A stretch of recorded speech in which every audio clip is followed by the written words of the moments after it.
And so it was when the Lord first came and made the Garden of Eden.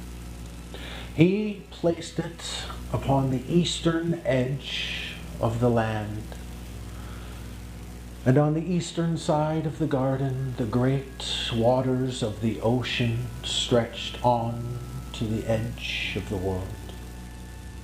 And to the north of the garden, there was a great sea of the purest waters.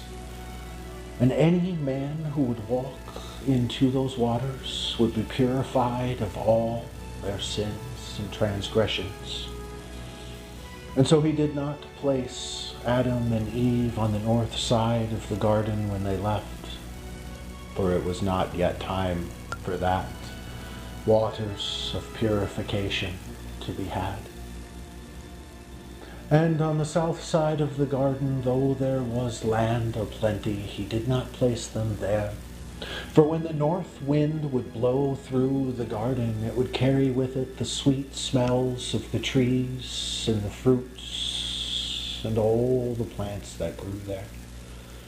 And he would not have them tempted nor punished by those sweet smells, distracting them from the life that they had chosen now to live.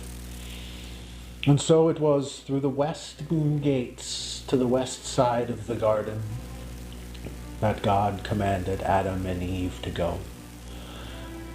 For on that side of the garden the land stretched on in a great expanse as far as the eye could see.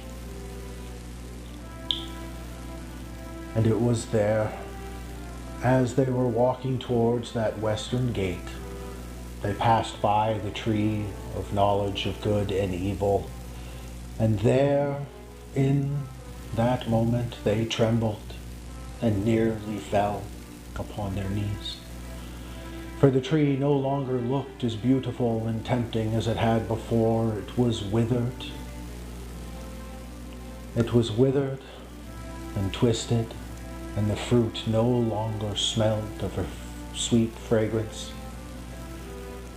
And so it was that God lifted them up and helped them along to the western gate. But when the gates opened and they saw the great rocky expanse beyond, barren of barely any life, so filled with fear were they fell upon the ground. Their hearts stopped and they were as dead. But God sent his word down into them and lifted them up again, that they may live and walk from the garden. And as they walked from the garden,